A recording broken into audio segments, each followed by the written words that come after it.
de l'attentat de Beersheva hier soir est un bédouin israélien âgé d'une vingtaine d'années. L'attentat a fait 2 morts, une dizaine de blessés, dont 6 restent ce soir hospitalisés, l'un dans un état jugé toujours très grave. Il est la 2e victime de cet attentat, un Érythréen tué par erreur après avoir été pris pour un terroriste. Blessé, il a ensuite été battu par plusieurs personnes avant de succomber. Pas question d'avoir une justice expéditive, dit ce soir Netanyahou. Israël qui a convoqué aujourd'hui l'ambassadeur de France à Jérusalem pour lui signifier l'opposition au projet de placer des observateurs internationaux sur le mont du Temple. Les États-Unis y sont également hostiles.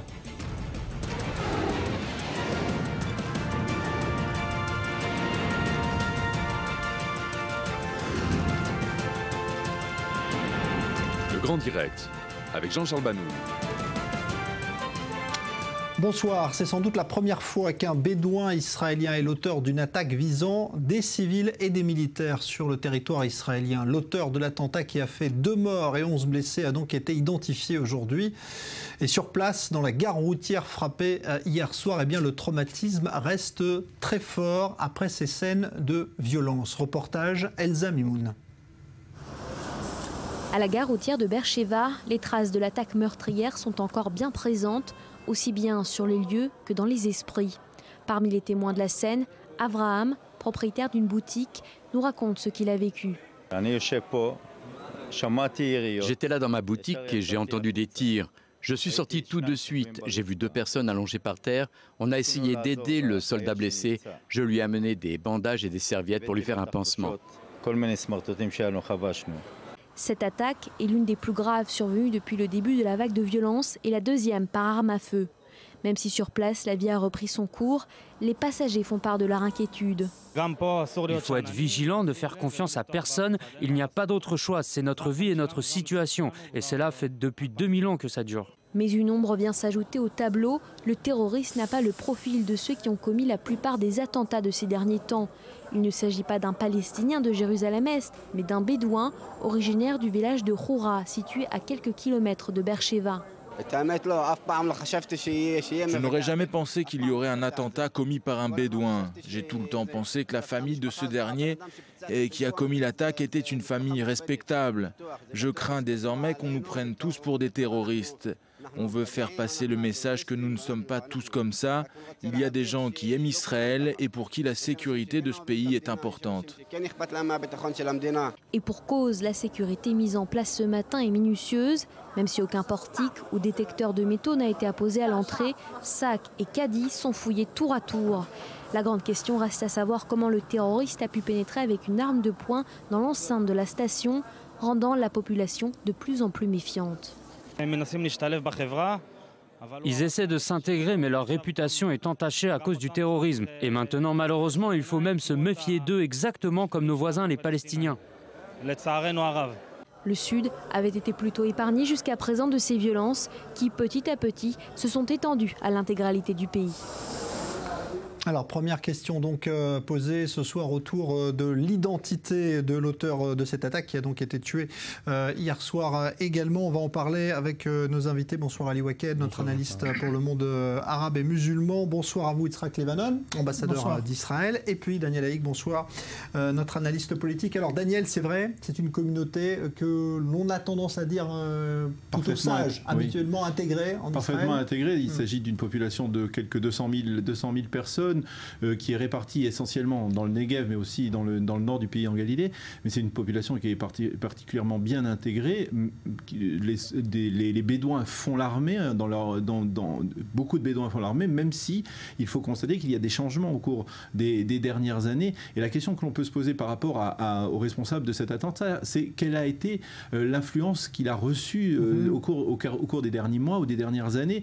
De qui a-t-il puisé, on va dire, la force d'aller de commettre cet attentat. Alors là, il y a deux options. Alors c'est effectivement une famille, la famille Al-Oukbi, très respectable. Il semble que la mère soit originaire de Gaza. La question se pose, est-ce qu'il a reçu, est-ce qu'il a été influencé par le Hamas, qui n'est pas si loin, hein, on est pas loin de la bande de Gaza, ou alors est-ce qu'il a été influencé par le mouvement islamique et la branche nord radicale dont on a beaucoup parlé, qui est considéré comme l'un des incitateurs les plus importants donc de cette vague de terreur. Est-ce qu'il a été influencé par le mouvement de Raed Salah? Ce sont des questions qu'il faut poser, il faut préciser, il faut rappeler que au cours des dernières années, on a assisté à une baisse du nombre de soldats bédouins qui se sont enrôlés dans Tsahal. Ces soldats bédouins qui sont essentiellement des pisteurs, des éclaireurs. Alors lui, il n'avait pas fait l'armée. Hein, alors lui, il n'avait pas fait l'armée, mais des proches dans sa famille avaient fait l'armée. Et donc la question de savoir, est-ce qu'il y a derrière cela une organisation? Est-ce que c'est quelque chose qui est l'œuvre d'une personne isolée à nouveau, ou alors il s'agit de quelque chose de plus organisé? Est-ce que cela vient d'un mouvement comme par exemple le Hamas, qui au cours des derniers jours et en particulier aujourd'hui a appelé à durcir le mouvement, à lancer des attentats terroristes, en particulier à l'intérieur de la Judée et de la Samarie, pour passer à une phase supérieure? Alors c'est pas du tout justement la situation qu'on évoque là, c'est-à-dire que là, est-ce qu'on est en présence d'un terrorisme palestinien tel qu'on a pu le voir ces derniers temps à Jérusalem ou en Cisjordanie ou dans d'autres villes d'Israël? Regardez le cas de Beersheva, c'est le 3e cas de citoyens israéliens. On a vu la jeune dame de Nazareth, on a vu Afoula, on a vu cette fois-ci. Donc ça, c'est un premier cas, ce sont des Arabes israéliens à part entière, ce sont des citoyens israéliens. La seconde chose, on a vu que la majorité viennent de Jérusalem-Est. Là aussi, ils ont une carte d'identité israélienne, qu'Israël a donné cette carte d'identité. Le troisième point, c'est que tous les gens qui viennent de la Cisjordanie ou des territoires ou de l'autorité palestinienne pour travailler en Israël, il n'y a pas eu un seul cas. Donc on est en train de parler des gens qui vivent avec Israël. Sous Israël ou avec Israël. Et là, je suis tout à fait d'accord qu'il faut vérifier. Il faut savoir quels sont les motifs. Parce que, regardez, ces jeunes, ce n'est pas étanche. Ils sont sous influence. Que ce soit à travers la presse ou que ce soit après les instigations de Hamas et des autres, mais ils vivent dans une ambiance qui n'est pas tout à fait étanche. La troisième chose que je devrais faire, et je dois dire, c'est que il faut regarder aussi ce que nous on fait. Bon, ce qu'on ne fait pas aussi. Regardez, vous voulez dire pour les Bédouins? Je parle des Bédouins maintenant. Et ça fait maintenant à peu près 10 ou une quinzaine d'années qu'on a des problèmes avec les Bédouins dans le sud. La question de les reloger d'autre part, de les faire, enfin de détruire, de les héberger, de les faire sédentaires, enfin toute cette situation-là qui ne leur plaît pas du tout. Moi, lorsque j'étais ambassadeur à Genève, j'étais surpris, mais franchement surpris parce que personne ne savait de cela. On me l'a dit à l'intérieur des droits de l'homme à Genève, qu'il y avait une délégation pour demander qu'ils soient autonomes. Des gens bédouins d'Israël, ils sont venus à la commission des droits de l'homme et ils ont demandé d'être souverains en Israël ou qu'ils soient reconnus par le droit de l'homme, par le comité, par le conseil, en tant que société autonome. Donc pas rattaché à un État palestinien? Pas attaché à Israël du tout, indépendant. Maintenant, de nouveau, ce n'est pas étanche du tout. Il y a une certaine, disons, tendance, que ce soit chez les Arabes qui vivent en Israël. Et regardez, la question palestinienne, pour eux, c'est une question, ils vivent, disons, cette question-là. Mais il faut faire la différence, à mon avis, entre ceux qui vivent à l'intérieur d'Israël et ceux qui vivent dans les territoires. La question avec les territoires, il faut solutionner cette question. On en parlera de cela. Mais je crois que pour les Arabes israéliens, que ce soit à l'intérieur d'Israël, que ce soit les Bédouins ou au nord, etc., il faut vérifier qu'est-ce qui se passe et il faut faire beaucoup plus pour intégrer ces gens comme part entière dans la société israélienne. Alors, Ali Wakel, qu'est-ce qui se passe selon vous chez les Bédouins aujourd'hui? Daniel Haïk a parlé d'une société qui est bien intégrée et je suis totalement en désaccord avec ce que Daniel vient de le dire. C'est le cas type d'une société, d'une communauté qui n'a pas été du tout intégrée. Le fait qu'il y a une bonne partie entre ces 220 000 Bédouins qui a servi à l'armée ne signifie pas qu'ils ont été intégrés. Les Bédouins ils occupent 3% du territoire du Negev. Ils sont sur 46 villages, dont 36 sont encore pas reconnus par l'État d'Israël à cause de cette question de les reloger. Et dû au fait que l'État d'Israël et les Bédouins ne se sont pas mis encore d'accord sur ce plan de relogement, on parle de 36 villages où il n'y a pas du tout d'infrastructure, ni d'eau. Ils achètent l'eau privée, ils ne reçoivent pas l'eau par les tuyaux de la compagnie Mekorot que vous et moi, on les reçoit. Ils achètent, il n'y a pas d'électricité, il n'y a pas de services sociaux, il n'y a pas de services scolaires, médicaux, etc. Donc, dans ces points, ils doivent aller parfois par journée 10 ou 15 kilomètres pour aboutir à leurs écoles. Donc, parler d'une communauté qui a été intégrée, c'est loin de la réalité. 1. 2. Au cours de ces dernières semaines, on a parlé de l'identité complexe des Arabes en Israël. Si on a parlé de cette complexité, l'identité des Bédouins du Negev essentiellement est beaucoup plus complexe. Ils se trouvent dans une région géographiquement proche de la bande de Gaza, et Daniel Haïk a mentionné que El-Oukbi avait une famille à la bande de Gaza, mais on n'oublie pas aussi qu'ils ont une famille en Égypte et notamment à la péninsule de Sinaï. Par exemple, une des grandes familles du Bédouins du Negev, c'est on parle de famille, mais on parle de tribus essentiellement. Souerke, par exemple, le chef de l'État islamique au Sinaï, c'est un Souerke. Et Ismail Haniyeh, le chef du Hamas à la bande de Gaza, il a des sœurs qui habitent en Israël, dans la communauté bédouine d'Israël. Donc il y a ici une complexité beaucoup plus importante que celle qu'on a connue chez les autres communautés arabes. Mais je tiens à ce que M. l'ambassadeur a dit, il y avait un vide ces dernières années, il y avait une négligence de la part des autorités. On a pris les Bédouins comme s'il allait de soi, il était des bons et des citoyens fidèles.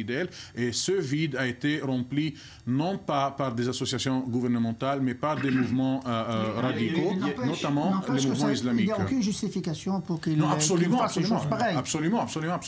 Et il faut pas, à mon avis, il ne faut pas tirer les conséquences du fait que un individu sur 220 000 personnes, dont quelques dizaines de milliers servent dans l'armée, qu'on tâche toute une communauté. Il a parlé d'une exécution sommaire. Son papa. Il a dit, ils ont exécuté sommairement mon fils. Regardez, c'est la mentalité de ces gens. On retrouve Oui, M. Levanon, la mère des Juifs de Bat-Yam a parlé d'une exécution aussi. Donc ça, c'est une autre affaire. Hein. Absolument. Donc, il y a un Israélien qui avait un couteau et qui a été abattu par la police. Et je vais dans le sens d'Ali, bien entendu, à ce propos concernant l'intégration. Il faut rappeler qu'il y a une difficulté à intégrer cette population, parce que c'est une population qui a du mal à se sédentariser, qui ne veut pas se sédentariser. Ce qui revient à dire comment l'État d'Israël, qui est un État moderne, qui veut se moderniser et qui veut offrir à cette population bédouine la possibilité de s'installer dans des villages et dans des villes, comment peut-elle fournir des services, par exemple, à des mini-villages ou des campements qui seraient donc dotés de l'eau, de l'électricité, etc. Et cela pose de véritables problèmes.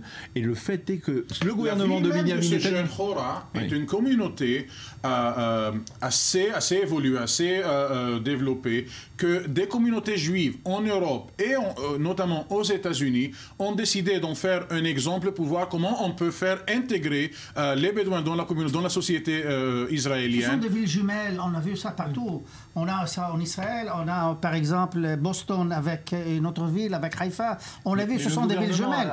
Mais regarde, allez, il y a un point qui est très important. Regardez, moi j'étais chez les Bédouins avec Doron Almog, qui était en charge par le Premier ministre de cette question-là. Regardez, il faut être franc. C'est vrai que de la part israélienne, on n'a pas fait assez, mais on est venu avec des suggestions, avec des propositions, et la partie bédouine, elle a tout refusé. Parce que essentiellement, ce qu'ils veulent, ils veulent garder ce qu'ils ont. Et ce qu'ils ont, c'est pas officiel. C'est pas légal. Ils l'ont fait par force, ils ont pris des territoires, ils ont pris des terrains. 3% du territoire du Negev, 3% du territoire du Negev, et ils réclament que historiquement ils ont des droits. Vous dites qu'ils n'ont pas de droits. J'ai pas dit qu'ils n'ont pas de droits. Je dis que vous pouvez pas, par exemple, vous installer quelque part et dire, bon voilà, ça m'appartient. Il y a un gouvernement, il y a un État, ils sont en train de discuter. On est arrivé, enfin ce que moi j'ai vu, ce qu'il m'a parlé allemand, enfin j'étais sur place. Ensuite il a démissionné parce qu'il a vu que bon, c'était une impasse. Il y avait Benny Begid après. Qui a aussi démissionné parce qu'il a pensé qu'il avait une impasse. Et cette impasse a été remplie justement par ces groupes radicaux, parce que on a laissé le champ à ces groupes radicaux qui dictent maintenant, c'est-à-dire les Bédouins modérés qui veulent collaborer avec ce genre de plans hésitent parce qu'il n'y a pas une présence gouvernementale assez remarquable dans le Negev. On laisse le Negev à des politiciens, notamment du secteur arabe, qui dictent l'ordre du jour là-bas d'un côté, et de l'autre côté on entend des politiciens de la droite qui parlent de l'état du Negev et qui parlent que les Juifs n'ont pas accès au Negev. Il y a des associations qui font des tours à voler des hélicoptères dans le Negev, et on casse le dernier lien entre cette communauté bédouine et entre la majorité de l'État d'Israël. Dans ce studio ici, on a eu le membre de la Knesset, l'ex-membre de la Knesset, Taleb Salah, qui est un bédouin. Et il a parlé comme s'il était un agent de Hamas, ici, dans le studio. Regardez, ce que moi je pense... C'est une radicalisation des bédouins. Mais une radicalisation complète, et lui, il est les bédouins. Regardez, moi ce que je pense, c'est que bon, on est en face à une situation qui est maintenant exceptionnelle, avec ces cas-là d'attaque, etc. La première chose à faire, c'est de calmer le jeu. Enfin, d'arriver à une situation que, comme quoi, il n'y aura plus ni d'attaque terroriste, ni que se calme la chose. La seconde chose à faire, c'est que l'État d'Israël, en tant qu'État, le gouvernement israélien, que ce soit tous les gens avec Israël, ils doivent étudier ce qui s'est passé avec les Arabes israéliens, que ce soit dans le nord, que ce soit dans la Galilée, que ce soit dans les Bédouins, chez les Bédouins ou tout le monde. Et la troisième partie sera s'acheminer vers une solution. Une dernière remarque. Très rapidement, parce qu'on va aller à Jérusalem. On parle d'une radicalisation. Moi, je pense Rahat, la plus grande ville arabe au Negev, la plus grande ville bédouine, la deuxième grande ville arabe en Israël, elle est menée par un maire, membre du parti travailliste sioniste israélien, qui a battu aux dernières élections municipales le candidat du mouvement islamique et une coalition du parti communiste avec les nationalistes. Il a parlé ce soir. Il a parlé. Donc il y a de l'espoir. Absolument, tout n'est pas perdu. La question est qu'est-ce que l'État d'Israël fait pour intégrer ces gens? Alors on reparlera de cet attentat tout à l'heure de Beersheva, parce qu'il y a eu d'autres polémiques qui ont été déclenchées à ce propos, mais on va se rendre tout de suite à Jérusalem où nous attend Julien Baloul. Bonsoir Julien. Jérusalem, calme aujourd'hui avec toujours ces mesures de sécurité drastiques évidemment.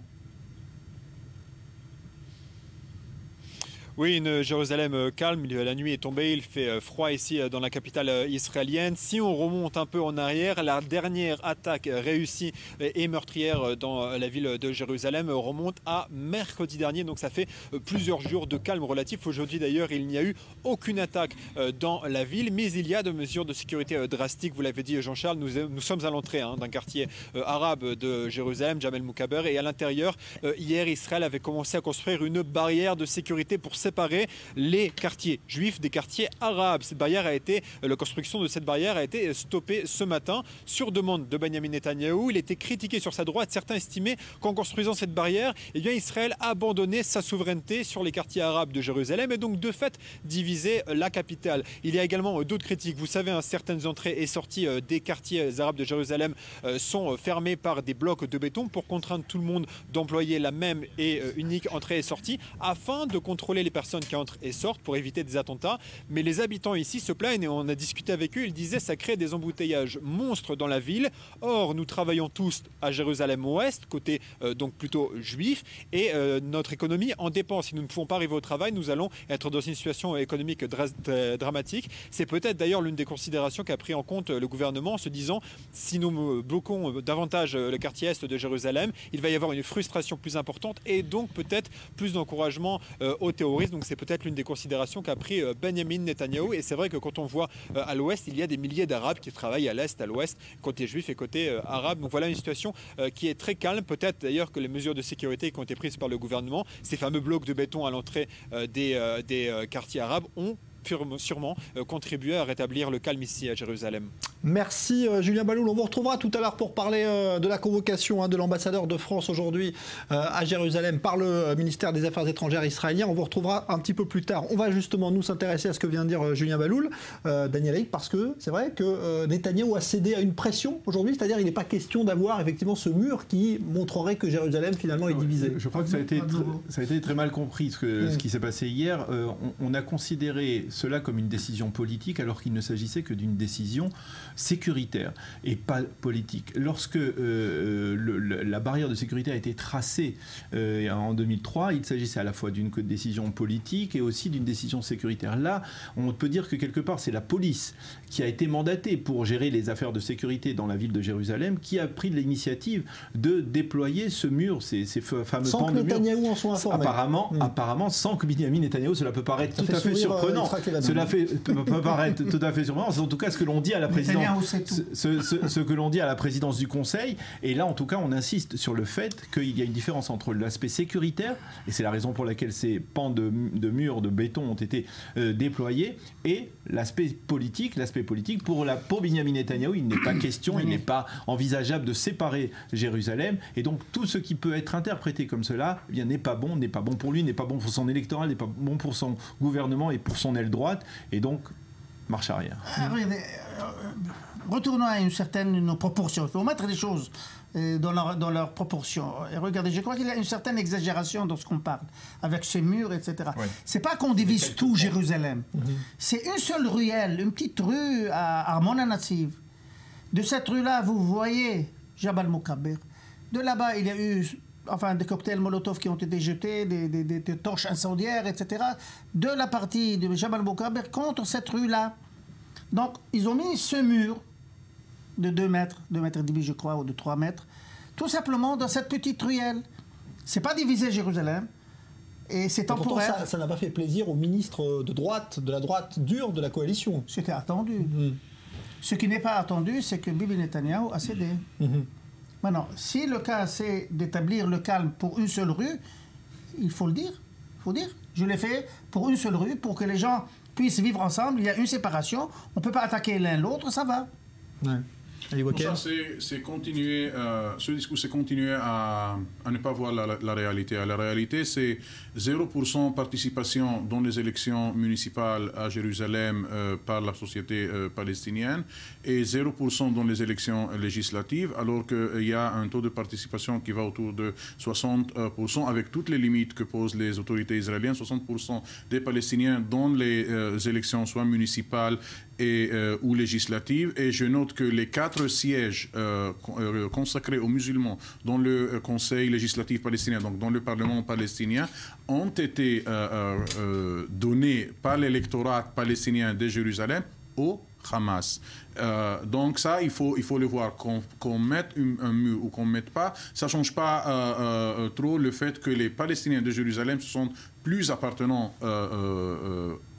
à l'autorité palestinienne.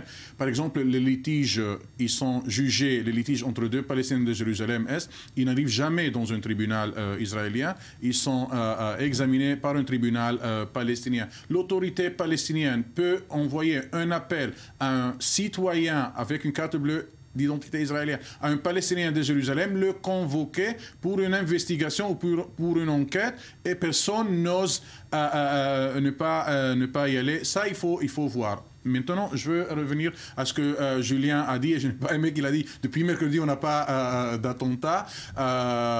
Les Palestiniens de Jérusalem, malgré le fait qu'on a eu un nombre assez terrible des meurtres qui ont été perpétrés par des jeunes de Jérusalem, veulent garder le calme. Ils ne veulent pas ces bétonnades, ils ne veulent pas qu'il y ait une tension, ils ne veulent pas que le quartier de Jérusalem-Est se tourne en zone C de l'autorité palestinienne ou zone B, où il y a tout le temps des bétonnades, où il y a des obstacles, où les Palestiniens, les citoyens de Jérusalem-Est ne peuvent pas aller étudier, travailler dans la partie ouest de la ville. Ouais. Daniel Haïk, on est en train d'acter la division ou pas de Jérusalem avec cette... Non, pas du tout. Il n'en est pas question et il faut simplement essayer de voir ce qui est en train de se passer. On parle beaucoup de Jérusalem, c'est vrai que c'est important, il faut essayer de voir ce qui se passe un peu dans les territoires.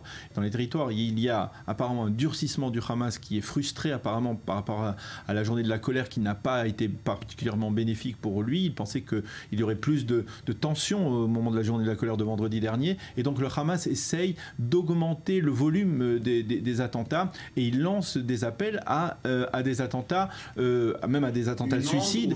Alors, la télé du Hamas qui appelle les Palestiniens de Jérusalem et de la Cisjordanie et même les Arabes d'Israël à perpétrer l'influence. Et là, la question, c'est de savoir est-ce que d'abord le Hamas a la capacité d'envoyer des terroristes et des terroristes suicidaires comme à l'époque de la seconde intifada. Il y a des changements par rapport à ce qui s'est passé il y a 13 ans. Il y a la barrière de sécurité qui est là, toujours là, et qui empêche malgré tout, qui freine en tout cas, même si elle n'est peut-être pas tout à fait étanche. Et puis il y a les services de renseignement israéliens qui sont bien plus présents. Il y a la coordination avec l'autorité palestinienne et les forces de sécurité palestiniennes qui est extrêmement importante. Et la seconde question subsidiaire, c'est si le Hamas ne parvient pas, que feront on va dire les rivaux palestiniens de Mahmoud Abbas, en particulier des gens comme Djibril Rajoub. Vous savez, Djibril Rajoub, c'est le fameux responsable de la FIFA, le délégué palestinien de la FIFA, dont on avait beaucoup entendu parler au moment du congrès de la FIFA. Djibril Rajoub, qui lui aussi durcit le ton, veut se positionner quelque part apparemment, et peut-être que Ali nous le confirmera, comme le rival de Mahmoud Abbas, en disant il ne faut pas lancer des attentats à l'intérieur du territoire israélien parce que ce n'est pas bénéfique, mais il faut attaquer la population juive des territoires parce que cela sera mieux perçu explicitement. Il a dit que les condamnations de la communauté internationale seront différentes si jamais les cibles sont des colons juifs et pas des citoyens à l'intérieur de l'État d'Israël. Et là, il faudra voir aussi... Jean-Charles, pour clore cette question, je crois qu'il faut dédier une discussion séparée sur les Arabes israéliens parce qu'ils ont un rôle à jouer. Donc il n'y a pas pour vous de lien finalement entre ces attaques quand elles se produisent en Cisjordanie. Non, c'est pas étanche. Je dis, c'est pas étanche. C'est mélangé. C'est mélangé. Mais à mon avis, je parle maintenant des Arabes israéliens. Ce sont des Arabes qui vivent avec nous à part entière depuis 67 ans. Et leur position, elle est différente, par exemple, des Palestiniens dans les territoires. C'est parmi évident. Les vingtaines des attaques qui ont été perpétrées depuis le début de ce mois, il y avait 3 attaques menées par des Arabes israéliens. Il y avait 3 ou 4 menées par des Palestiniens en Cisjordanie qui ont travaillé à l'intérieur d'Israël. Et tous les autres, c'est dans les gens de Jérusalem-Est. Mais il y a eu des manifestations, il y a eu des heurts, il y a eu des cocktails Molotov, il y a eu des attaques. Et si vous les comparez, M.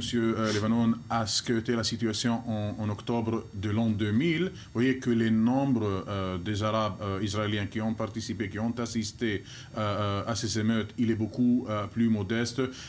En octobre 2000, il y avait 13 Arabes israéliens qui ont été tués par le feu de la police israélienne.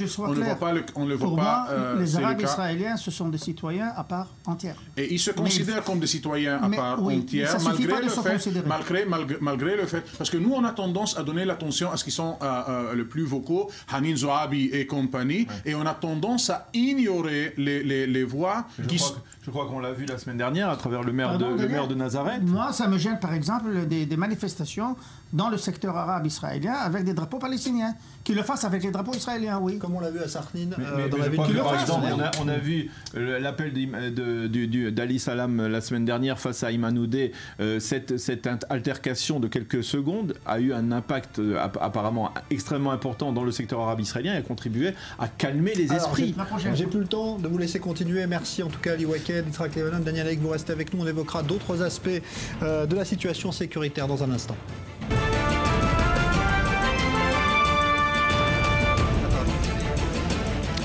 L'auteur de l'attentat de Beersheva hier soir est un bédouin israélien âgé d'une vingtaine d'années. Attentat qui a fait 2 morts et une dizaine de blessés, dont 6 restent hospitalisés. Ce soir, l'un d'entre eux est dans un état toujours sérieux. Il est la 2e victime de cet attentat, un Érythréen tué par erreur après avoir été pris pour le terroriste. Blessé, il a ensuite été battu par plusieurs personnes avant de succomber. Pas question d'avoir une justice expéditive, dit ce soir Netanyahou. Israël qui a également convoqué aujourd'hui l'ambassadeur de France à Jérusalem pour lui signifier l'opposition au projet de placer des observateurs internationaux sur le mont du Temple. Les États-Unis y sont également opposés.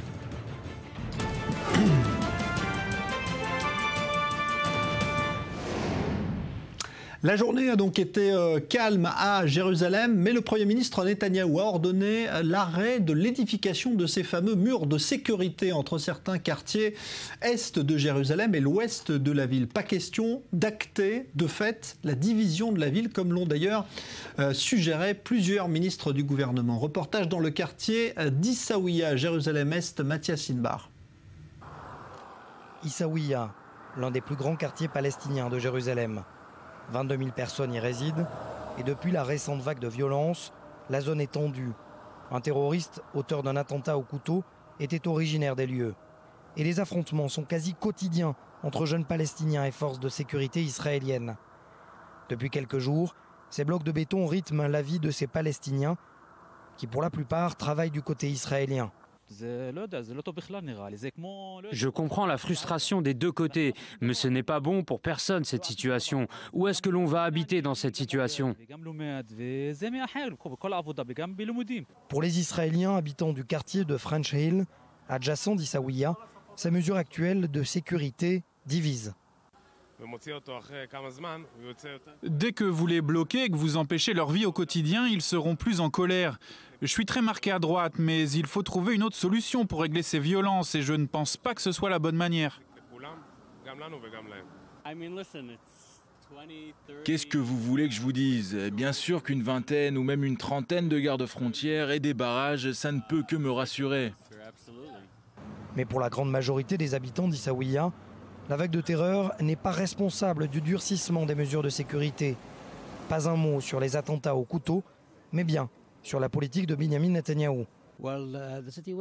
Je comprends la colère des Palestiniens, mais je ne vois pas pour quelles raisons les Israéliens ont peur. C'est le gouvernement israélien qui place la peur dans leur cœur et dans celui de leurs citoyens. Le Premier ministre israélien qui a décidé de renoncer à la poursuite de la construction des murs de béton installés la veille entre Jabal Moukaber et Armon HaNatsiv. Ces murs auraient dû être également placés à Issaouia. Les juristes proches de Benjamin Netanyahou l'en auraient dissuadé. Raison, séparation de facto de la capitale. Ici, à l'intérieur d'Issaouia, pas de murs de béton, mais plutôt des barrages filtrants. On ne peut pas passer en voiture, uniquement à pied, pour rejoindre l'autre côté de Jérusalem. Alors Jérusalem et aussi évidemment ce mont du Temple qui continue de susciter beaucoup de discussions. On va en parler ce soir. Nous rejoignent à présent dans ce studio Nadia Elise, bonsoir, chercheuse à l'université de Tel Aviv, spécialiste dans l'analyse du discours. Olivier Rafovitch, bonsoir, colonel de réserve dans l'armée israélienne. Et puis toujours Daniel Haïk. Alors Daniel, il faut dire un mot de ce qui s'est passé aujourd'hui parce que Israël était évidemment pas satisfait du tout de la proposition française de proposer des observateurs internationaux. Mais alors là, ils l'ont fait savoir aujourd'hui à l'ambassadeur de France. Oui, qui a été convoqué donc au ministère des Affaires étrangères, qui a été reçu par de hauts fonctionnaires du ministère, hein, pas ni par le Premier ministre qui est le ministre des Affaires étrangères, ni par son adjointe Tzipi Hotobelli, mais par le vice-responsable du département Europe qui a sermonné d'une certaine manière l'ambassadeur pour l'initiative française. On n'a pas du tout apprécié que cette initiative n'ait pas du tout été coordonnée, qu'elle semblait d'une certaine manière adopter le narratif palestinien, qu'elle ne mentionnait pas concernant le narratif palestinien concernant le statu quo ou pas le statu quo sur le mont du Temple, qu'elle ne mentionnait pas les incitations à la haine de la part des Palestiniens, ni même les attentats terroristes de ces derniers jours. Donc on n'a pas du tout apprécié cette initiative et on peut dire que d'une certaine manière, celui qui n'a pas utilisé la langue de bois, c'est Yaakov Amidror, un ancien général, ancien commandant, ancien conseiller à la sécurité nationale d'Israël, qui a affirmé: imaginons que nous réclamions le déploiement d'observateurs à Paris pour mesurer le niveau de l'antisémitisme, que diraient les Français. Donc c'est un peu dans ce contexte de tension que s'est déroulée cette rencontre. Et un point important, c'est que apparemment John Kerry, c'est-à-dire tout cela s'est déroulé avec le soutien tacite de John Kerry, des Américains qui cautionnent ce refus des Israéliens envers cette initiative. Les Américains aussi n'ont pas apprécié et c'est important de le souligner. Il semble que John Kerry ait enfin officiellement été est convaincu, persuadé par Binyamin Netanyahou et par les Israéliens qu'il n'y a pas de modification du statu quo sur le mont du Temple et qu'il ne faut pas, il l'a dit lui-même aujourd'hui à Madrid, il ne faut pas modifier ce statu quo et en amenant des nouveaux paramètres à l'intérieur du mont du Temple. Donc c'est une déclaration importante de la part de John Kerry. Oui, peut-être en prévision de la rencontre entre John Kerry et Binyamin Netanyahou prévue pour jeudi à Berlin. Alors l'autorité islamique de Jérusalem également, qui gère la mosquée d'Al-Aqsa, aussi s'est opposée à cette internationalisation de l'esplanade du mont du Temple. Olivier Rapovitch, vous trouvez que les Français, une fois de plus, veulent imposer à Israël une solution inacceptable? Je trouve que les Français n'ont pas de leçons à donner à Israël. Israël est un pays souverain, un pays démocratique, un pays déterminé. Israël, nous savons ce que nous avons à faire face aux violences, face au terrorisme. Et la France, au lieu donc de critiquer, d'appeler Mahmoud Abbas un menteur, une personne vraiment qui pousse la rue palestinienne à la violence, s'occupe du mont du Temple, s'occupe de Jérusalem. Il y a une espèce de romantisme français avec Jérusalem. Vous savez, la France n'a pas oublié les croisades. Il y avait des Français, des Francs, des chevaliers français à Jérusalem et pendant pas mal de temps. Ils ont été chassés par les musulmans, par Saladin à l'époque d'ailleurs. Et sur la route de Jérusalem, ils ont tué des milliers de Juifs. Mais il y a en France, dans le discours, souvent des intellectuels du Quai d'Orsay, une espèce de proximité avec Jérusalem, pas avec Israël, avec Jérusalem, comme si c'était un petit peu la France. Alors je pense que c'est important qu'aujourd'hui on a appelé de manière officielle et je crois même sérieuse le représentant de la France donc en Israël, son ambassadeur ici, en disant écoutez, la France n'a pas du tout à intervenir ni à s'ingérer dans les affaires israéliennes. Il y a ici un gouvernement, un État, une armée, une police et puis un peuple qui sait ce qu'il faut faire et n'a pas à attendre de la France de s'ingérer dans les affaires internes d'Israël. D'ailleurs, comme a dit M. Amidror, c'est vrai, il y a 2 jours, j'étais à Paris, il y a eu une très grave manifestation anti-israélienne avec des membres franco-islamistes qui ont crié « Donnez des armes au Hamas, donnez des armes au djihad ». C'est là que la France devrait intervenir, c'est là que la France devrait véritablement s'impliquer et s'ingérer pour faire que la France islamisée et islamiste cesse d'être un danger pour la France, pour le monde et également pour les Israéliens. Nadia Ellis. Il y a un phénomène qu'on est en train de voir en ce moment et sur lequel Daniel a mis le doigt et qui est très important parce que ça se passe en ce moment et sous nos yeux. C'est justement l'acceptation, vous parliez de l'acceptation du narratif palestinien, mais en fait c'est la multiplication des nouvelles et la multiplication des sources. Ce qui se passe aujourd'hui avec cette histoire des attaques au couteau en Israël, c'est que nous sommes face à des événements qui ne sont pas justifiables vraiment par une idéologie, c'est-à-dire que même avec toute la frustration du monde, même s'il y avait un changement de statu quo qui n'est pas le cas, mais admettons même avec toutes les raisons du monde, rien ne peut justifier vraiment qu'un citoyen se mette à poignarder des gens dans la rue. Et on voit comment cela est mal interprété, mal repris et mal communiqué aux gens à travers les médias du monde. Que le biais contre Israël soit présent, ça on le sait, mais là on arrive vraiment à une reprise de fausses informations de médias qui se font passer par des médias sérieux et qui ne le sont pas, notamment des médias arabes qui reportent des nouvelles qui sont totalement fausses. Pas seulement arabes. Oui, mais là je veux dire, Israël reporte les nouvelles de manière correcte. Il y en a d'autres qui reportent les nouvelles de manière absolument incorrecte. Ces nouvelles sont reprises, ça se multiplie, donc les faits, ça a un effet vraiment avalanche dans les réseaux sociaux, dans les médias, et finalement, on ne peut plus savoir qui dit la vérité, et c'est facile à voir aujourd'hui justement parce que normalement, avec toutes les excuses du monde, on ne devrait pas pouvoir publier des articles ou des reportages ou peu importe qui justifient ce qui se passe ou qui changent la manière dont les choses se passent, qui présentent la victime dans le terroriste et non pas l'inverse. Et c'est exactement ce qui se passe aujourd'hui et c'est un phénomène incroyable parce que les conséquences de ce qui se passe, ce n'est pas seulement l'opinion publique qui change et qui est contre Israël, mais ça peut vraiment aller vers des problèmes politiques, diplomatiques, comme ce qui s'est passé avec la France. Parce que justement, ils adoptent un point de vue qui est complètement faussé. Je pense que c'est encore plus grave que ça. La presse d'ailleurs non arabe, la presse française est plus pro-palestinienne que la presse égyptienne ou la presse jordanienne. Il y a plus d'amour et plus de soutien à la cause palestinienne, au terrorisme palestinien en France, en Belgique, qu'il y a en Jordanie ou en Égypte. Même chez les Palestiniens parfois qui n'osent pas dire qu'ils sont contre cette violence. Il y a vraiment une incohérence et un danger. Je rentre de France, j'ai été abasourdi par cette violence, cette haine haine véritablement antisémite, et je pèse mes mots, antisémite et anti-israélienne, et la volonté de ne pas dire la vérité, de raconter n'importe quoi, de mentir au peuple d'Europe. Et en fin de compte, lorsqu'on voit ces manifestations et ces violences, parce qu'il y aura également des couteaux en France et en Allemagne d'ailleurs, et dans d'autres pays, parce que cette violence qui est répercutée, qui est répétée par des médias qui mentent, il faut le dire, les médias mentent à la population européenne. Les Juifs en sont les victimes, mais d'abord et avant tout, les Européens eux-mêmes, abreuvés de cette violence, et la mouvance islamique, la mouvance même musulmane en France et en Europe aujourd'hui, puisqu'on parle de la France, est véritablement soutenue par cette presse qui est quelque part presque indépendante dans cette idée. Mais une petite réserve. En Russie, en Chine, en Inde, dans des grands pays du monde, il n'y a pas cette même politique contre Israël. Donc aujourd'hui, si vous voulez, le noyau dur contre Israël se trouve en Europe de l'Ouest, là où normalement on devrait avoir des alliés puisque nous partageons les mêmes valeurs. Or aujourd'hui, les grands pays qui regardent ce conflit-là ont peur de l'islam parce qu'ils le connaissent de près. Le Pakistan pour les Indiens, les Ouïghours pour les Chinois et les Soviétiques, enfin les Russes, pardon, face aux islamistes qui maintenant font la majorité de Daesh. Donc il faudrait presque dire aux Français et aux Européens, vous voulez quoi, attendre que l'islamisme vous mange de l'intérieur pour soutenir Israël ?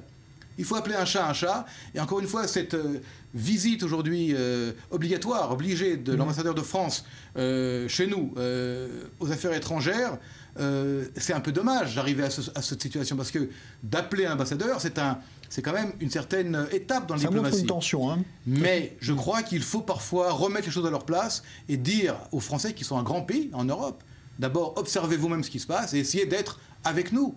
Et s'il vous plaît, laissez-nous tranquilles, laissez-nous tranquilles. Oui, alors, deux points pour revenir à l'aspect diplomatique de cette initiative française. D'abord, il faut souligner qu'elle ne semble pas avoir été coordonnée avec l'Union européenne. On remarque que Federica Mogherini n'a pas véritablement critiqué la position d'Israël. Il semble même depuis le début de la crise, elle ait compris qu'il n'y avait pas de véritable modification du statu quo sur le mont du Temple, et elle s'est presque mis à l'écart.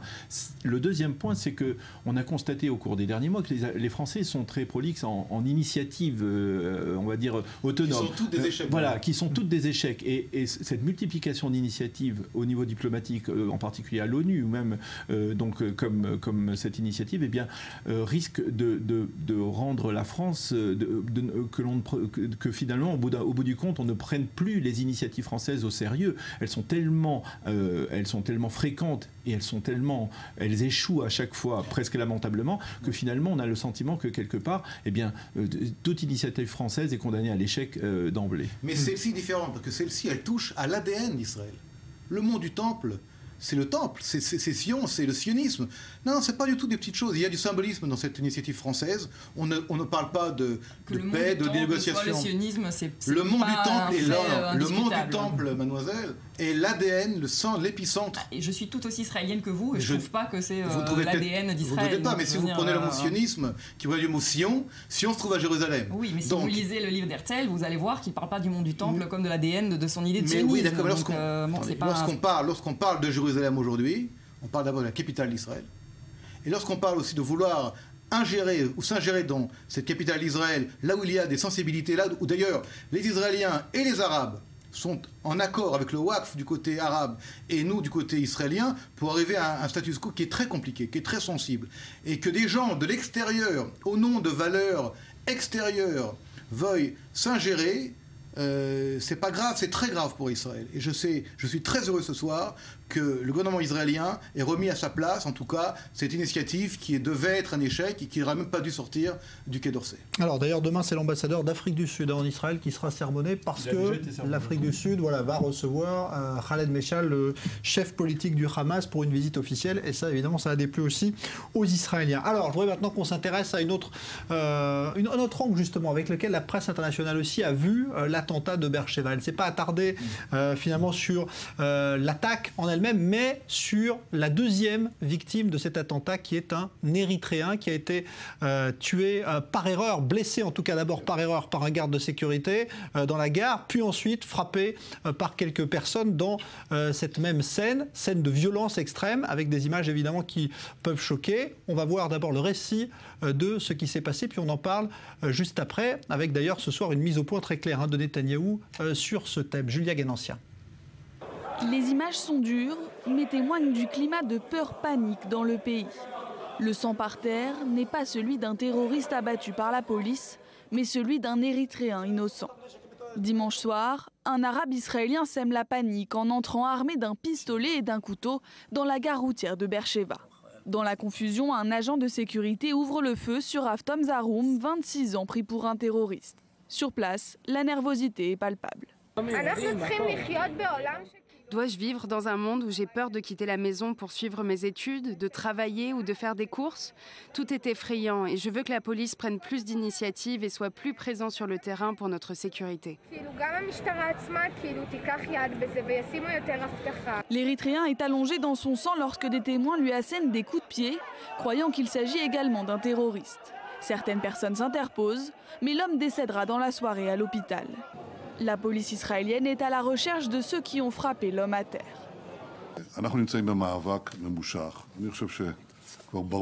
Les personnes qui sont coincées sur les lieux d'un attentat doivent quitter l'endroit et laisser les forces de sécurité faire leur travail. Nous sommes un État de droit, personne ne doit se faire justice soi-même, c'est une règle élémentaire. Mais le mal est déjà fait et la terrible bavure fait très vite le tour du monde. Dans la presse internationale, l'événement fait même parfois la une. Depuis le début de la flambée des violences, des foules en colère ont déjà cherché à se faire justice à plusieurs reprises. Mais l'Érythréen est le premier abattu dans de telles circonstances en Israël. Ce lundi, dans le centre de rétention de Cholot, une cérémonie d'hommage avait lieu. Dans le pays, les condamnations sont unanimes au sein de la classe politique comme dans la presse. Ce lundi matin, le quotidien populaire de droite Yediot Ahronot titrait « La terrible erreur ». Oui, terrible méprise, effectivement, Daniel Haïk. D'ailleurs, on a senti depuis plusieurs jours que la panique, la terreur qui est semée en Israël peut amener à ce genre de dérive parce qu'il y avait eu déjà quelques scènes de violence. Ouais. Tout en condamnant et sans justifier, bien entendu, cet acte, il faut essayer de l'expliquer. Il faut comprendre que l'on se trouve dans un contexte tout à fait particulier de tension. Imaginez-vous, lorsqu'on se trouve dans un endroit où on tire, on ne sait pas qui tire, en quelle direction en direction de qui. Et là, je crois qu'effectivement, même s'il y a, il faut tenir compte des recommandations de Benyamin Netanyahu, ne pas se faire justice soi-même, il faut comprendre le contexte. Et moi, ce que j'ai vu en visionnant ce film qui est extrêmement dur, c'est que j'ai vu des Israéliens qui protégeaient. Il y a un chauffeur de bus, d'Eged, qui était sur place, qui a mis une chaise pour protéger cet Érythréen. Il ne savait pas s'il s'agissait d'un terroriste ou pas d'un terroriste. Il l'a protégé. Il a essayé d'empêcher les gens de venir. Et il y a 2-3 personnes qui ont réussi à frapper cet Érythréen. Je crois que quelque part, il faut être clair. Cet Érythréen, il est aussi la victime de ce bédouin arabe israélien qui est rentré dans la gare routière de Beersheva et qui a commencé à tirer. C'est une victime au même titre que le soldat israélien qui a été tué. Il n'y a pas de différence. Et je crois que, quelque part, lorsque la presse israélienne, la presse étrangère s'est emparée de cette affaire pour parler de lynchage, eh bien moi ça m'a rappelé, en tant que journaliste, le lynchage d'octobre 2000 de 2 soldats réservistes israéliens, Vadim Norditz et Yossi Abrahami, qui avaient été massacrés par une foule palestinienne. Vous parlez de choses pareilles. Non, vous êtes dans n'importe quoi, je veux dire.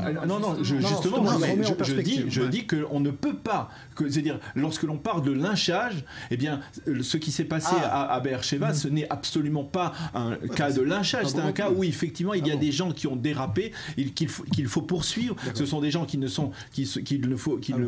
faut poursuivre en justice. Ce sont quelques personnes, mais la plupart, les gens ont protégé cet homme en sachant qu'il pouvait s'agir d'un terroriste. Alors que de l'autre côté, du côté des Palestiniens, à Ramallah, on a vu des gens, une foule, personne ne s'est dressé pour empêcher ce lynchage de ces 2 réservistes qui n'avaient rien fait d'autre que de s'égarer dans leur route. Olivier Rovitch. Écoutez, on est dans un monde de fous.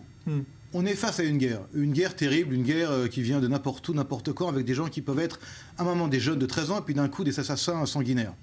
C'est un incident grave, dramatique et triste. Mais ce n'est pas l'impact de cette guerre. Encore une fois, c'est un épiphénomène grave dans un événement beaucoup plus grave, qui est une guerre face au terrorisme. La guerre face au terrorisme est une guerre sale. Moi, je vais vous donner un autre exemple. La presse mondiale s'empare de cet événement. On oublie le soldat de 19 ans qui a été tué. Pour moi, c'est très grave, c'est encore plus grave. je suis israélien. Chacun regarde quelque part son peuple et ses intérêts. Il y a quelques jours, les Américains ont bombardé par erreur un hôpital, je crois en Afghanistan, de Médecins sans frontières. Oui. Il y a eu des dizaines de morts. Les Américains ont dit, on s'excuse. Il n'y a pas eu tellement de bruit. La même chose, encore, que Dieu nous protège d'une telle erreur. Mais on aurait été vraiment mis au banc des nations pendant des mois, voire des années. Je veux dire, il y a encore une fois, même dans un événement comme cela, d'une attaque terroriste dans une gare routière en Israël, même quand c'est une attaque très dure, on cherche l'erreur, on cherche la faille. C'est-à-dire qu'on n'a plus le droit de se défendre. Encore une fois, dans n'importe quel pays du monde, il y a malheureusement des erreurs, ça s'appelle des bavures. C'est terrible, c'est triste, mais ce n'est pas l'image générale de ce conflit, ni de ce que nous voulons faire. Nous avons des Érythréens, nous avons des Éthiopiens, nous avons des gens de toutes couleurs, de toute religion, qui sont ici en paix, en sécurité, grâce à Israël. Et pour en venir à ce bédouin vient de Khoura. Khoura, les gens ne connaissent pas, c'est un petit village bédouin, dans lequel le Keren Kayemet l'Israël développe depuis maintenant pas mal de temps une ferme spéciale, une ferme pour les habitants, pour véritablement améliorer la vie des habitants de Khoura, parce que ce sont des bédouins qui doivent passer, entre guillemets, à une phase beaucoup plus développée au niveau agriculture. Voir ce Mohaned, d'ailleurs qui veut dire sabre en arabe, faire ce qu'il a fait, c'est triste, et ça, encore une fois, ça nous met, nous, Israéliens, comme l'a dit cette jeune fille, dans une situation d'angoisse face à cette coexistence qui paraît de plus en plus compliquée. Nadia Ellis ? Je crois que je vais revenir sur le thème des médias. Aujourd'hui, je me suis intéressée à la presse italienne, pour une fois, et non pas française. Alors, cet épisode a été reporté d'une manière absurde, presque. En changeant le nom en fait de la victime érythréenne, en mettant un âge au hasard. Le nombre des blessés était 6, puis c'était 9, puis ils ont changé au fur et à mesure. Ils ont dit que l'attentat avait eu lieu la veille alors que c'était le même jour, c'était au même moment. Donc selon la version qui a été présentée sur les médias italiens, en fait, cet Érythréen a été lynché par la foule le lendemain de l'attentat. Donc dans un acte séparé. Dans un acte séparé, alors que l'attentat avait eu lieu en ville, et donc le lynchage à la gare. J'ai écrit une lettre au journal au quotidien principal italien, qui est le Corriere della Sera. Je ne sais pas si elle va être publiée, je ne sais pas si je vais avoir de réponse, mais les faits, il est absolument dramatique. Après, on lit les commentaires, ou en tout cas, on voit comment cette nouvelle est reportée ailleurs, et l'effet boule de neige est catastrophique. Évidemment, est-ce que vous avez une explication ? Est-ce qu'on va dire bêtement ou de manière abrupte, c'est de l'antisémitisme primaire? Pourquoi il y a ce traitement différent d'Israël? Parce que ça fait des clics. Ouais. Parce que ça fait des clics, et ça se traduit en argent. Donc il faut comprendre qu'aussi les journaux, les quotidiens qui sont online, donc qui sont sur Internet, gagnent par rapport au nombre de clics qu'ils obtiennent sur un titre, sur un article, sur une publicité. Israël, déjà, fait cliquer parce qu'il y a certainement une touche d'antisémitisme, d'antisionisme, d'anti un peu tout. Mais derrière, il y a surtout le désir de faire cliquer l'article. Donc le titre qui est le plus extraordinaire, le plus incroyable, le plus dur, c'est celui qui fait cliquer le plus. Mais surtout, un Érythréen tué en Israël, ça fait oublier les dizaines de milliers d'Africains qui meurent noyés comme des victimes abandonnées par le monde quand on traverse la Méditerranée. L'Europe est contente de trouver une autre victime africaine du côté israélien. Ça fait oublier les milliers de migrants, ou qui meurent noyés, ou qui sont expulsés, ou qui sont dans une situation dramatique. L'Europe cherche à chaque fois à passer à un autre volet, à un autre accusé. Et nous sommes l'accusé classique des Européens lorsqu'il y a un problème, une crise, la crise des migrants, c'est Israël. Et encore une fois, l'Érythréen, c'est terrible, encore une fois, je le dis, c'est humain, c'est une bavure, c'est une erreur très grave. Mais l'Europe en fait, le monde en fait une telle information que ça nous fait penser, comme vous le dites, à une utilisation, une exploitation de cette information pour en cacher une autre qui est malheureusement aussi très grave et bien plus grave. Alors on va retourner à Jérusalem, retrouver Julien Baloul pour évoquer l'autre actualité de cette journée. On parlait tout à l'heure évidemment avec vous du climat sécuritaire, Julien, mais il y a eu donc cet affrontement diplomatique, une conversation apparemment très franche entre l'ambassadeur de France et les diplomates israéliens. Oui, absolument, Charles. Quelques informations ont filtré. En fait, en Israël, on n'apprécie pas du tout l'initiative française qu'on essaye de promouvoir à l'ONU pour envoyer des inspecteurs internationaux près du mont du Temple, de l'esplanade des mosquées, pour vérifier en fait que le statu quo est bien respecté, puisque vous le savez, le côté palestinien, le côté arabe accuse Israël de violer le statu quo sur les lieux saints, ce que réfute Israël. Pourquoi Israël a si mal pris cette initiative? C'est parce que, vous savez, il y a des inspecteurs internationaux de l'ONU à la frontière avec le Liban, avec la frontière avec le Syrie, même s'ils sont d'une efficacité très limitée et que le Hezbollah a pu se réarmer. En fait, Israël, dans ce cas précis, pourquoi a refusé? Parce que Israël considère que Jérusalem est à l'intérieur de ses frontières. Donc, en envoyant des inspecteurs internationaux dans Jérusalem, c'est violer sa souveraineté territoriale. Ce n'est pas une inspection, un contrôle sur une frontière, mais sur son territoire. Il dit aucun pays n'accepterait que des inspecteurs internationaux viennent sur son pays, sur violer sa légitimité territoriale.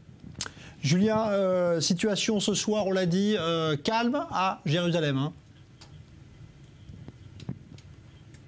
Oui, une situation calme, mais peut-être que la police vient de recevoir le renfort qu'elle espérait, puisqu'il commence à pleuvoir ici à Jérusalem. Et on voit que régulièrement, lorsque le temps est mauvais, il y a moins d'attentats, puisqu'il y a moins de personnes dans les rues. C'est vrai également, dans le sud, il y a toujours moins de requêtes lorsqu'il pleut. Donc peut-être que la pluie qui commence à arriver va d'ailleurs aider les forces de police à maintenir ce calme. Le dernier attentat réussi date de mercredi ici à Jérusalem. Visiblement, les efforts de la police avec ces contrôles à l'entrée des quartiers arabes ont fini par porter leurs fruits. Et on voit un peu la tension qui commence à baisser.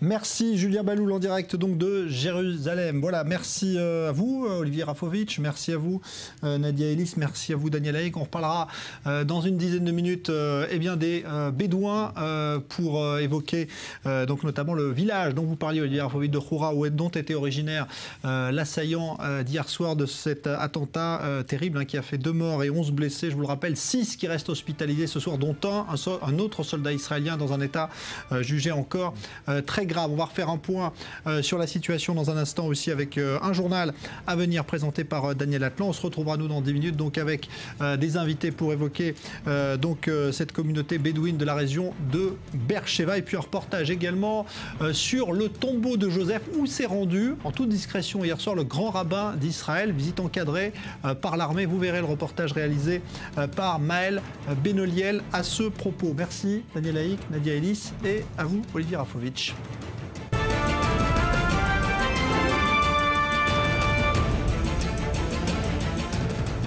Le retour du grand direct et le grand rabbin séfarade d'Israël qui s'est rendu à son tour la nuit dernière sur le site du tombeau de Joseph. C'est à Naplouse, en territoire palestinien, un site qui a été incendié par plusieurs dizaines de jeunes Palestiniens vendredi dernier, en pleine tension évidemment entre les deux parties. Cette fois, cette visite était évidemment très encadré pour éviter tout nouvel incident, mais la tension reste très vive dans le secteur. Reportage sur place de Maël Benoliel. Il a fait le déplacement en personne, en pleine nuit, pour ne pas attirer l'attention du voisinage. Les forces de sécurité israéliennes et palestiniennes se sont coordonnées au préalable. Le grand rabbin d'Israël, Yitzhak Yosef, a voulu constater les dégâts par lui-même. Il y a quelques jours, plusieurs dizaines d'habitants de Naplouse ont mis le feu à l'enceinte du tombeau de Joseph, patriarche de la Bible et grand prophète selon le Coran. C'est ce que Daesh fait, ça. Que le monde voit ce qu'ils font des lieux saints. Condamné dans la foulée par l'ONU et par le président de l'autorité palestinienne, Mahmoud Abbas l'a promis, les auteurs de cet incendie seront traduits en justice et l'édifice réparé le plus rapidement possible. Des promesses auxquelles Nissi Mathias a du mal à croire.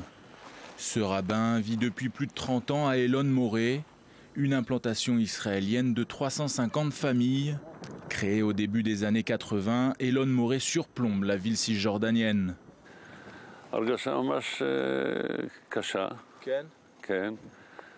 C'est une sensation très difficile.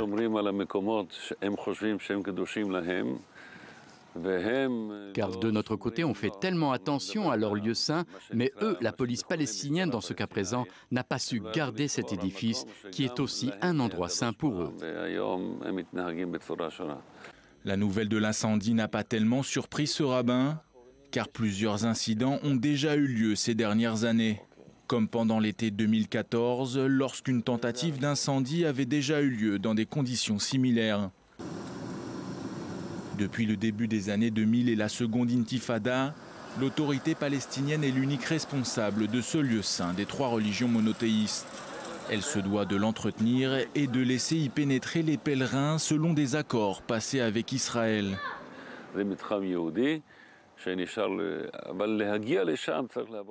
C'est un site juif, mais comme pour y accéder, vous devez passer par Naplouse, vous devez prévenir la police palestinienne et être accompagné par Tsahal. Ils se coordonnent entre eux.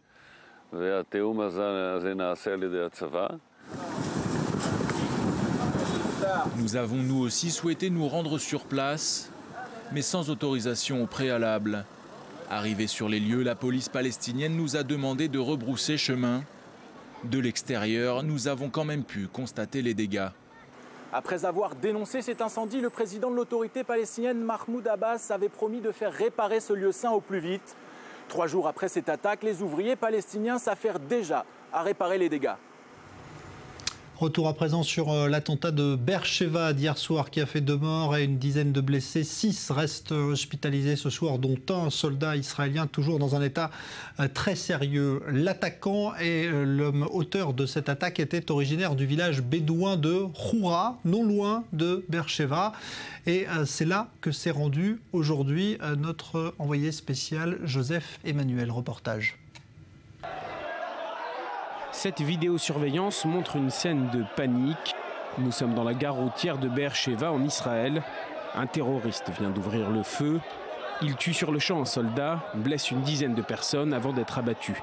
La scène se passait hier. Le terroriste est un arabe israélien de 21 ans. Khoura, une localité de 17 000 personnes, à une centaine de kilomètres de Tel Aviv, tout près de Beersheva. C'est ici que vivait Mohanad El-Oukbi, le jeune terroriste, précisément à la lisière de cette route. Nous nous trouvons à Khoura, dans le village de l'assaillant de Beersheva. Tout le monde ici le connaissait et la plupart des bédouins de cette localité disent ne pas comprendre pourquoi un de leurs jeunes a pu commettre un tel acte. La famille espère maintenant le retour du corps pour l'enterrer ici, dans son village.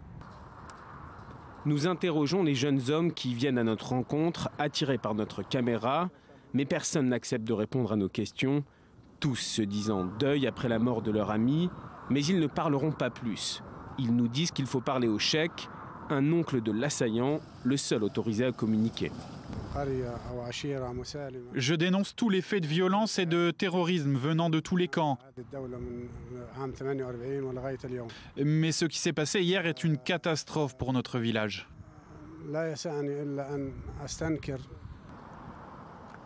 Un village d'habitude bien calme, et le discours du cheikh est précis. Il reflète une méfiance palpable, en partie due à ce qui se passait ici il y a quelques mois.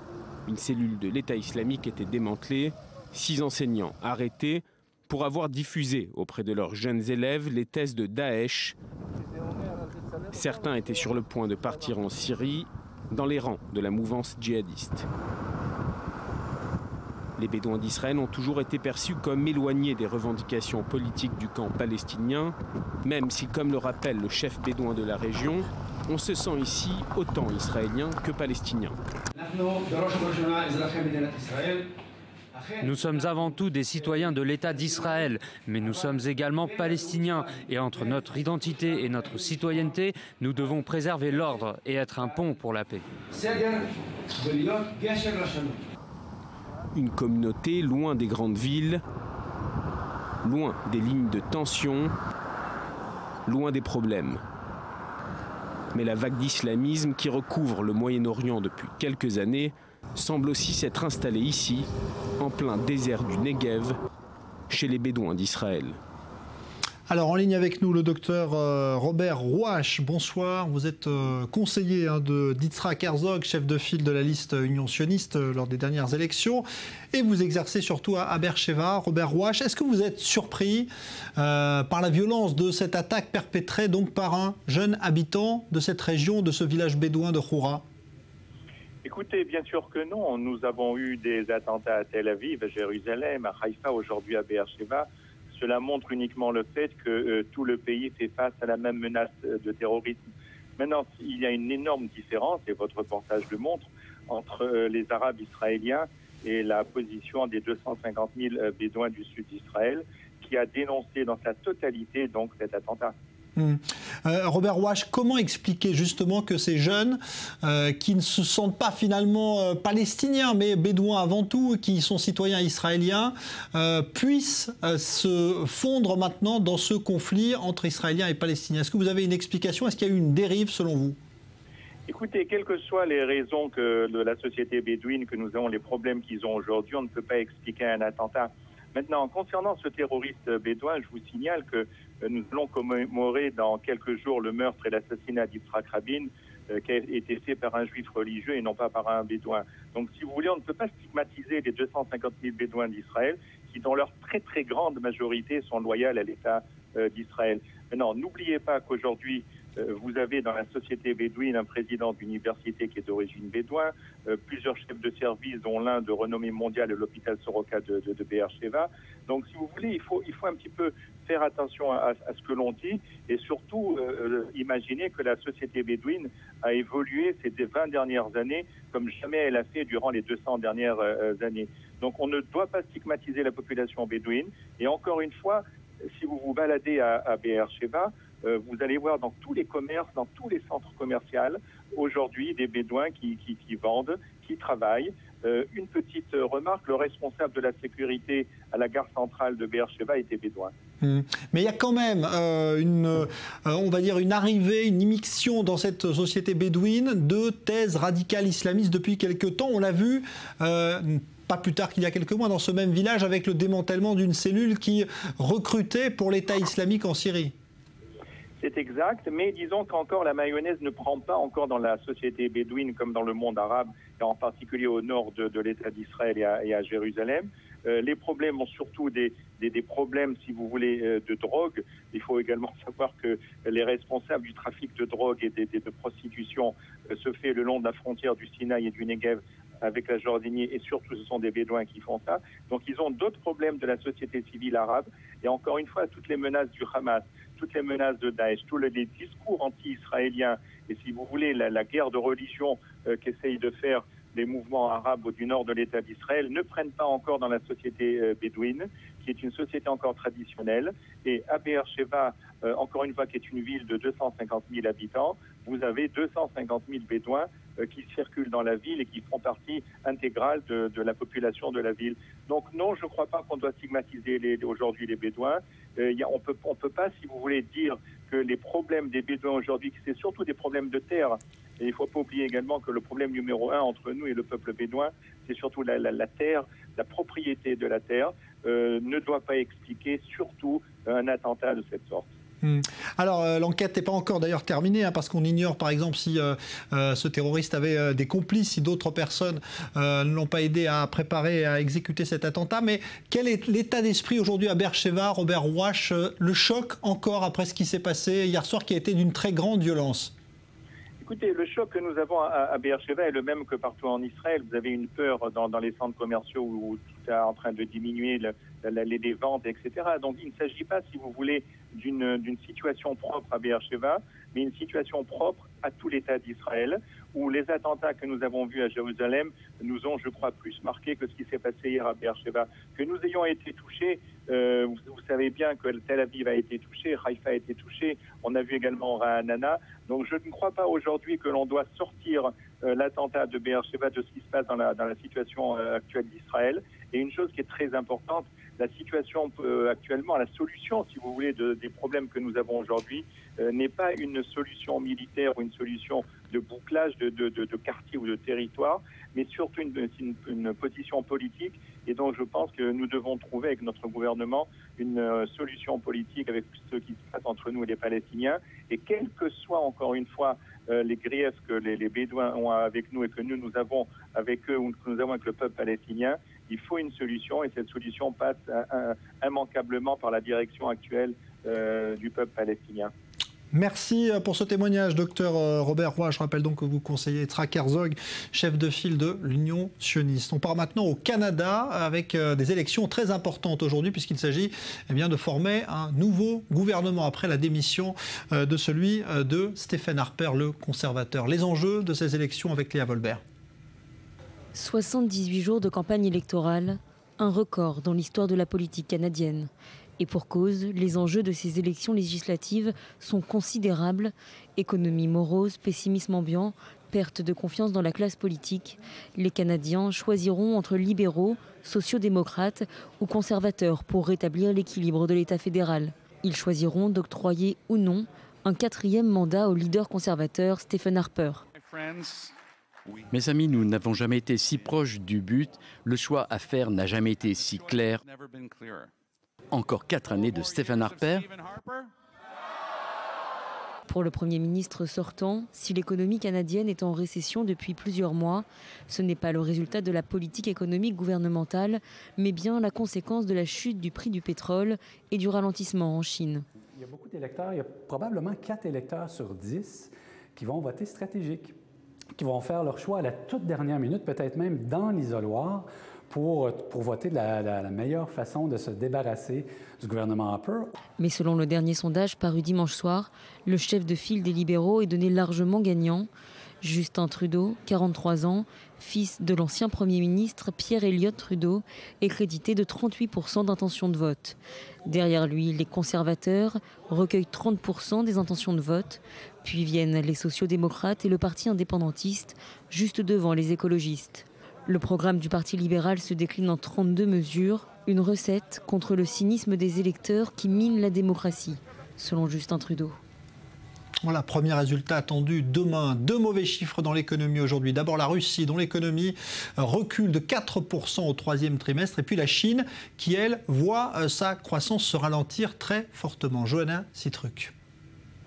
C'est officiel, la croissance chinoise est tombée sous la barre des 7%.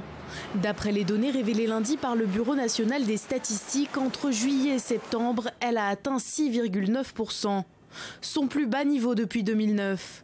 Ce chiffre, pourtant très légèrement supérieur aux attentes, confirme le ralentissement de la 2e économie mondiale. Le produit intérieur brut de la Chine a augmenté de 6,9% au 3e trimestre, plongeant ainsi en dessous de 7%. Quant à la raison pour laquelle la croissance a légèrement ralenti entre juillet et septembre, je pense que c'est à cause de la situation économique internationale mais aussi nationale. Et la situation financière a bien montré les nouvelles tendances et les nouveaux enjeux lors de ce 3e trimestre. De 7,3% en 2014, la croissance devrait donc s'établir autour de 7% pour l'ensemble de l'année 2015. Encore un plus bas qui n'avait pas été atteint depuis 25 ans. Pire, pour de nombreux experts, les chiffres du gouvernement seraient surévalués. Pékin dément. Mais pour la première fois, le président chinois a exprimé ses inquiétudes. C'était samedi lors d'une interview avec l'agence Reuters. L'économie est étroitement liée aux marchés internationaux et la Chine ne peut pas rester à l'abri de la piètre performance de l'économie mondiale. Nous sommes inquiets au sujet de l'économie chinoise et nous travaillons dur pour y remédier. Nous nous inquiétons aussi de l'économie mondiale, atone, qui affecte tous les pays, en particulier ceux en développement. Le gouvernement a pourtant tenté de relancer son économie à plusieurs reprises, avec notamment des diminutions des taux d'intérêt pour stimuler le crédit. Un assouplissement monétaire dont l'efficacité n'a pas encore été prouvée. Certains spécialistes anticipent une chute de la croissance d'1 demi-point de pourcentage supplémentaire pour le 4e trimestre 2015. Voilà donc pour l'actualité économique. Dans un instant, nouveau journal complet. Ce sera présenté par Daniel Atlan. Et nous, on se retrouvera évidemment demain. Très bonne soirée sur i24 News. À demain.